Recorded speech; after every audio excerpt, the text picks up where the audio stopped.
Hi, Ange. Welcome to the new season. Thank you.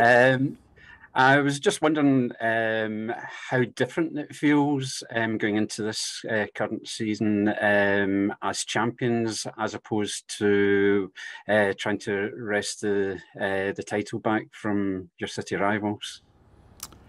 Yeah, look, to be honest, it's not really something that is kind of in the consciousness. It's more that we're in a different space in terms of where we're at as a club and where we're at, more importantly, as a squad. So, if you wind the clock back 10 months ago, or 12 months ago, sorry, it was pretty chaotic. We were going to the first game. We had signed some players, but they were in quarantine. Others were flying in. Others we hadn't even signed yet. So, pre-season was obviously pretty frenetic as well with Champions League qualifiers. And so, this is a different feel going to this year. The fact that we're champions, I don't think is kind of the biggest difference. So the biggest difference is that we're just more settled. We've had a different pre-season. The players, for the most part, have all been in for that. So going into the first game is a totally different sort of outlook.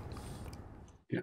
And looking at Aberdeen, your opponents on Sunday, they've obviously, like yourselves, made lots of changes to their squad. They've also got 4 competitive games behind them, which you haven't. I was just wondering, how you assess Aberdeen. No doubt you've had a look at them in their League Cup games. Yeah, it'll be a good challenge, as you said. It's always difficult when a manager comes in mid-season, like Jim did last year. But I think now he's got he's kind of squad together, and like I said, they've made a lot of changes. But it's been a positive start for them in the cup, and they've been 4 good competitive games, so they're game ready, which is always a challenge for us. But at the same time, we're sort of had a good pre-season. We've had some really good competitive friendly games, some tough games, which I think have been good for us. The squad's in a good place in terms of health-wise, and we're at home in front of our fans. We just want to make sure we lay down a really strong marker for the year ahead. And I think irrespective of who you play first game, there's always a little bit of unknown there, because everyone starts a season feeling good about their chances and optimistic about their chances, and it's only after the first sort of 90 minutes that everyone gets to really assess how they're going. So, for us, it's the first game of the year. We're looking forward to it, irrespective of the opponent. We want to lay down a strong marker. Hi, Ange. With Sunday being Flag Day, is that sort of final time to give a nod to the success of last season, consign that to the history books, and then look to kick on when the whistle goes? Yeah, I guess in a symbolic way, I think it's fair to say that the playing group and us, we kind of have already sort of put it in the history books already from the first day of pre-season. The players have come back and have worked really hard and understand that there's a new challenge ahead for us and a new season with new things to be achieved. So for us, it was put to bed probably 4 weeks ago. But as you said, symbolically, Sunday's kind of the final day when we can sort of recognise the fantastic achievements of everyone of our sort of representing our football club, and a good way to then begin the new season and sort of the new adventure that awaits. You've made a good few changes to your squad, so of the teams around you, just generally, how do you assess the domestic challenge you're going to face this season? Yeah, it'll be tough, no tougher than last year, I guess. So, as I said, it's hard to assess things in pre-season. I think every manager thinks they've had a great pre-season and every signing has been fantastic.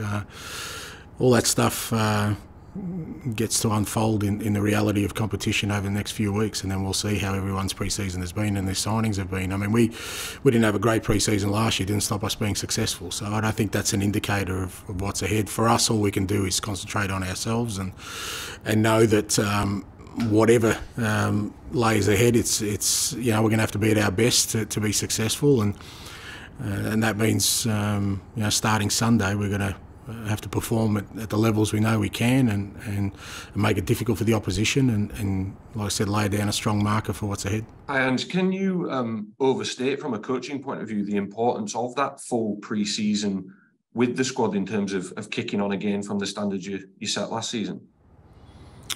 Yeah, look, it's given us a chance to have a sort of meticulously planned pre-season, meaning that, you know, every session, every game, we can sort of put certain conditions around it without having competitive fixtures as a backdrop. So that gives you some certainty around what you do, but it's how you use that time and how you, prepare your players for what's ahead. And for all intents and purposes, like I said, we've had a strong pre-season from the point of view we've got all the work we needed to get done. I think our games have been competitive. Our performances within those games have shown some good progress for us, but that's becomes irrelevant once the real stuff starts. Once the real stuff starts, that's when you get a clearer understanding of sort of where you're at and what you've done, the work you've done, both in terms of preparing the team, but also in terms of the players you've brought in and how they fit into the project.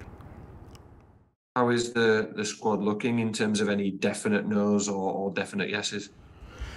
Everyone's pretty good, Nick. I think 𝗙𝗂𝗹𝗶's the only obviously definite non-starter for this weekend, although he did train with the team today and will train with the team tomorrow, but that's his first 2 sessions. But he's kind of got through all the different phases and he's got the clear, he's got the tick from the sort of medical and sports science team to now fully integrate. It's just a matter of getting some training time.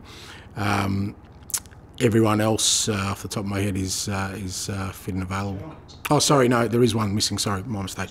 𝗪𝗂𝗍𝗶𝗋, he picked up a unfortunate sort of injury at training, a gash on his leg that required quite a few stitches, and he'll probably miss a few weeks. So sorry, yeah, he's the only one that will be missing. Hi, Ange. Just looking at the players that you've brought in the squad depth, are you happy with what you've got, and do you expect, is there any other areas that you think you might want to improve on before the window closes? Yeah, we're happy with the ones we've brought in. Obviously, you know, there was some areas I thought we needed some strengthening, particularly from a squad perspective, and you know, goalkeeper, left back, centre back, midfield were definitely areas that I just wanted to make us a little bit stronger and a bit more robust, so we got more options through there, and it's great we've done that. Obviously, re-signing or signing 𝗙𝗲𝗹𝗋 and Cameron on permanent deals is also, for us an important part of what we're trying to build. So yeah, I'm pleased with where we're at. Now there's still sort of 3-4 weeks in the window open, and as I said last week, we'll still be sort of active and agile to see whether we can still strengthen in areas. There'll be some outgoings, there'll be some opportunities there potentially to bring others in, but there's nothing sort of set in stone with that. But from my perspective, where we sit right now, we've kind of done the sort of the crucial bits I thought we needed to do, and if there's some areas we can still improve on in the next 3-4 weeks, we will. And talking about outgoings, is Mikey Johnson, is he one that could head out on loan before the window closes? Yeah, potentially. We're working with Mikey on that, and I think with Mikey, there's definitely a talented football there, but sometimes you just need a different environment to help that happen. And I just think for him and his career, maybe some time away playing in a different environment, sort of enjoying his football and bringing out all the potential we know he has. I mean, he's been unlucky with injuries and so forth, but the good thing is this pre-season he's been great. He hasn't missed a session. He's done everything, and part of my responsibility is to develop our sort of younger players, or the players who haven't yet established themselves, and sometimes that means a decision as to whether they're going to get enough game time here, or it's better to look elsewhere. So with Mikey, my view, and we're working hard with him to try and see whether we can facilitate something like that happening. Hi Ange, how happy are you with the way the new guys have slotted in over the past few weeks? Yeah, they've slotted in well.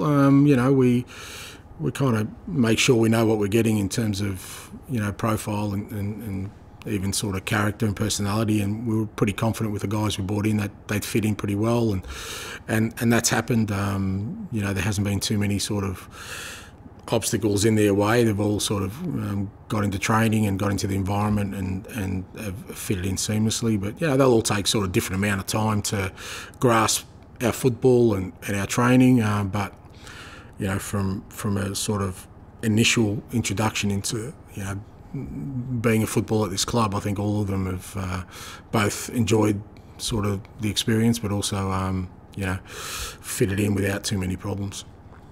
From a personal point of view, as Celtic's manager, how much do you think it will benefit you that you've already had that first season under your belt, immersed in Scottish football and getting to know all the opponents and the landscape here and things like that?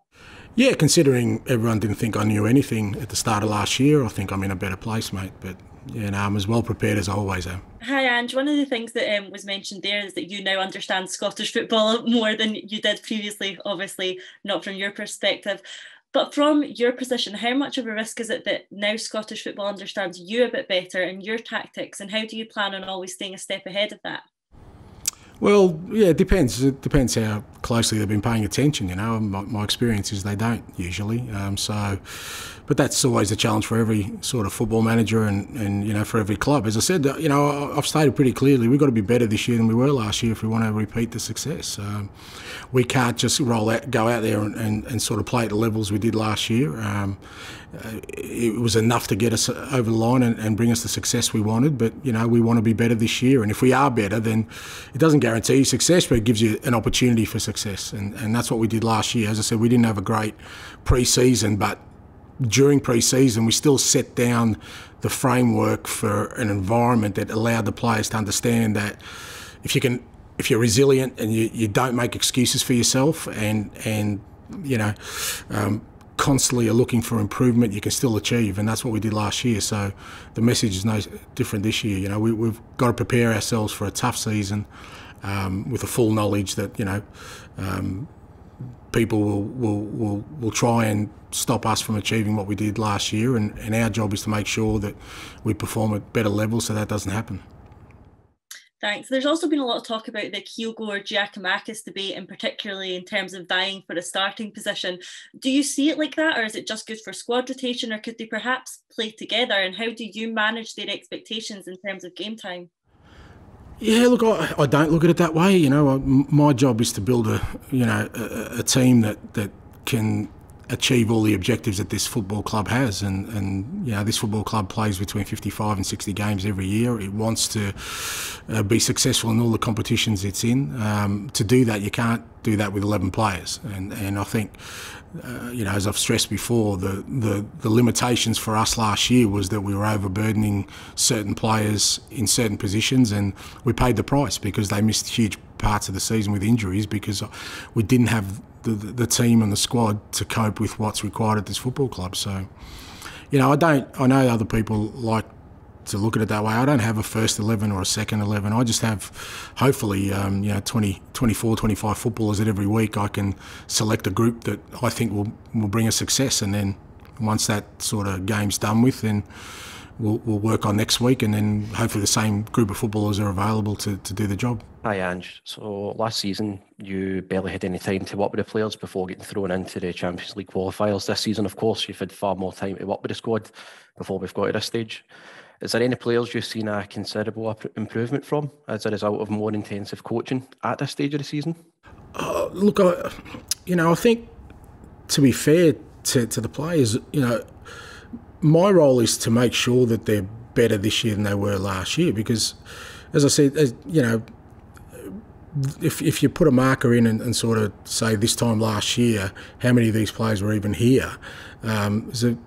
You know, the majority weren't even here. So the fact that they could perform at the levels they did last year, I think, is a credit to themselves, but also a credit to the environment we created here, that we gave them that opportunity to perform at really good levels, even though most of them were just thrown in with either no pre-season or no even preparation sometimes for games. So my role in that now is to make sure that, you know, all the players who we've now had a good pre-season with perform at better levels. That's my job. That's the coach's job. That's everyone in here. The environment we create, so that you know, when people say, well, you know, has a team strengthened? Well, it has to strengthen, and it'll strengthen by us getting better levels of performance out of some of the players who, as I said last year, we kind of literally threw in, and sort of expected them to perform at levels that will bring us success. So I think with all the boys, we've noticed that, from the moment they've come with an appetite to improve, to work hard, and that's what you're looking for. My radar's always up if there's any sort of complacency or people taking things for granted, and whether that's staff or players, I haven't seen any of that. I've got a hungry group of people who enjoyed last year, the success of last year, but they've come back looking for more and seeing what's the next layer to that, and my job is to make sure that next layer is there in front of them. And speaking of last year, the fans, including myself, loved last season, and it was one of the most enjoyable we've had in years. How do you feel knowing that we are going to be just as demanding this season, if not more so, with the expectation levels rising? So how do you cope with that? Just like you lot, mate, we'll just enjoy the ride. We had our ups and downs, but last year, but we stuck together. And as I always say, it's how you feel after you got off the roller coaster that's important. So I think most enjoyed the ride last year, and I'm sure we'll have our ups and downs this year. But hopefully, at the end, they all get off and they say, you know what, that was a hell of a ride. Let's go again.